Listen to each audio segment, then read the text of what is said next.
মই এইটো ভিডিঅ'ৰ জৰিয়তে তৃতীয় আৰু চতুৰ্থ বৰ্ষৰ ৰিজাল্ট মই ইতিমধ্যে আপোনাক ভালকৈ বুজাই দিম আৰু এই ভাইভা টেষ্টটো কেতিয়া হ'ব সেইটো বুজাই দিম আৰু কাট অফটো কিমান যাব সেই বিষয়ে মই বুজাই দিম আনুমানিক কাট অফৰ ওপৰত এইটো ভিডিঅ'ৰ জৰিয়তে জনাই দিম বহুতে বেয়া পাব পাৰে মই সকলোকে মই হাত জোৰ কৰি কৈছোঁ বেয়া নাপাব 2-1 মাৰ্ক উলট পালট হ'ব পাৰে কিন্তু ইমানো উলট পালট নহয়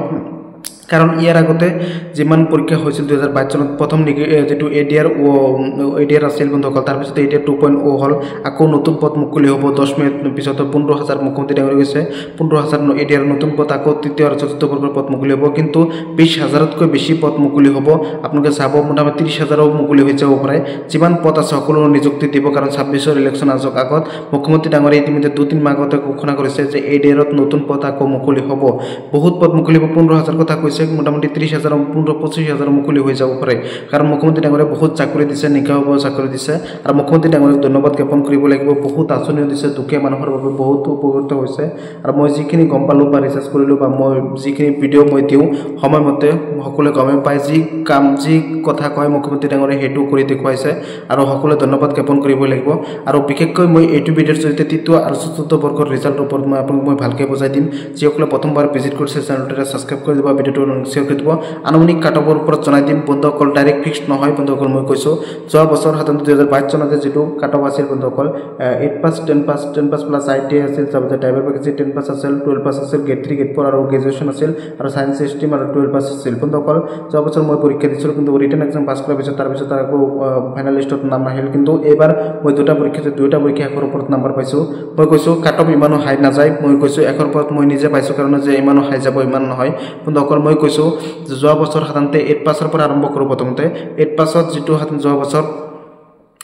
80 যদি কোনোবাই গৈছে যোৱা বছৰ যদি 80 গৈছে মোৰ ইমান মনত নাই 2 গল না 80 গল না 82 গল এনেকুৱা গৈছে বন্ধুসকল যোৱা বছৰ যদি 8 পাসত 80 গৈছে তেনেহলে এইবাৰ মোটামুটি যোৱা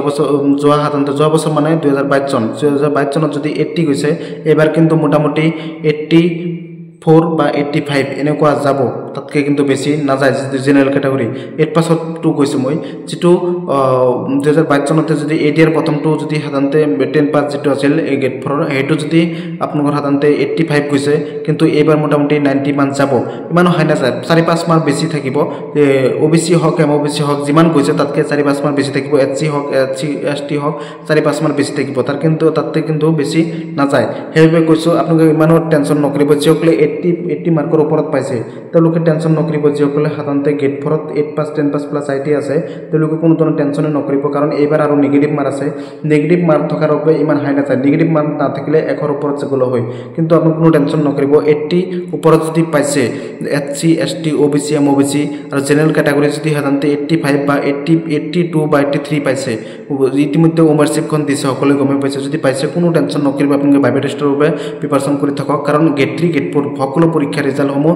মুখ্যমন্ত্ৰী ডাঙৰীয়ে কৈছে ফেব্ৰুৱাৰী মাহৰ শেষত বা মাৰ্চ মাহৰ প্ৰথম সপ্তাহত দিয়া হ'ব মই কৈছো মাৰ্চ মাহৰ প্ৰথম সপ্তাহতে দিয়াৰ 100% চান্স আছে কাৰণ 1 মাৰ্চ তাৰিখে দিয়াৰ সম্ভাৱনা আছে মই যিবোৰ আপডেট দিও একেবাৰে সঁচাই হয় মই বহুতে বিশ্বাস কৰে বহুতে বিশ্বাস নকৰে হেবোৰ কিন্তু পিছত গম পাই যে মই যিখিনি কৈছো সেইখিনি হৈছে বন্ধুসকল আৰু যেটো গেট 3 আছে গেট 3 কাট অফটো বন্ধুসকল 100% হাই যাবই মই নিজে পৰীক্ষা দিছো গেট 3 যেটো 10 পাস প্লাস ড্ৰাইভাৰ ভেকেন্সি আছে হেটো মোটামুটি একৰ ওপৰত যোৱাৰ সম্ভাৱনা আছে মই যিখিনি গম পাইছো আৰু যেটো সাধাৰণতে 12 পাস প্লাস সায়েন্স ষ্ট্ৰীম আছে হেটো মোটামুটি 110 বা একৰ ওপৰত যদি পাইছে 100% জেনাৰেল ক্যাটাগৰি বাবে কৈছো যদি 100 প্লাস পাইছে বা 105 পাইছে তেনেহলে আপোনাক নাম আহাৰ চান্স আছে কাৰণ ভাইভা টেষ্ট 15 মাৰ্ক আছে আৰু এই কাৰণে এবাৰ নেগেটিভ মাৰ্ক আছে আৰু কুকশন ইমানো সহজ নাছিল যেটো গেট 3 12 পাস প্লাস সায়েন্স ষ্ট্ৰীম আছিল হেটোৰ কথা কৈছো বন্ধুসকল মোটামুটি 105 পৰা 100 ওপৰৰ পৰা যিমান পাইছে আপোনালোকে সাধাৰণতে ভাইভা টেষ্টৰ বাবে নাম আহাৰ চান্স আছে ৰিটেন এক্সাম পাস কৰাৰ বাবে চান্স আছে নাম আপোনালোকৰ লিষ্টত নাম থকাৰ চান্স আছে যেটো গ্ৰেজুৱেচন আছে গ্ৰেজুৱেচন সকলোৱে গমে পাইছে গ্ৰেজুৱেচনটো হকমবে যেটো 175 মাৰ্কৰ অনুষ্ঠিত হৈছে আৰু হেটো অলপমান কাট অফ বহুত হাই যাব কাৰণ তাতে সাধাৰণতে এপিএসসি কৰা বহুত ইঞ্জিনিয়াৰিং কৰা ল'ৰা ছোৱালী আছে বহুত টেলেন্ট থকা বহুত কোচিং কৰা ল'ৰা ছোৱালী আছে কাট অফটো তাতে হাই যাবই বন্ধুসকল মই কৈছো বহুত কাট অফ হাই যাব মোটামুটি 175 ভিতৰত 30-40 পাবই লাগিব বন্ধুসকল তাতে আৰু মই যেটো কৈছো হাততে 12 পাস প্লাস সায়েন্স স্ট্ৰীম আছে হেতু মোটামুটি 110 ওচৰ পালে জেনাৰেল কেটাগৰীৰ নাম আহিব তাতকে ওবিসি এমওবিসি 4-5 মাৰ্ক কম পালে নাম আহিব তাতকে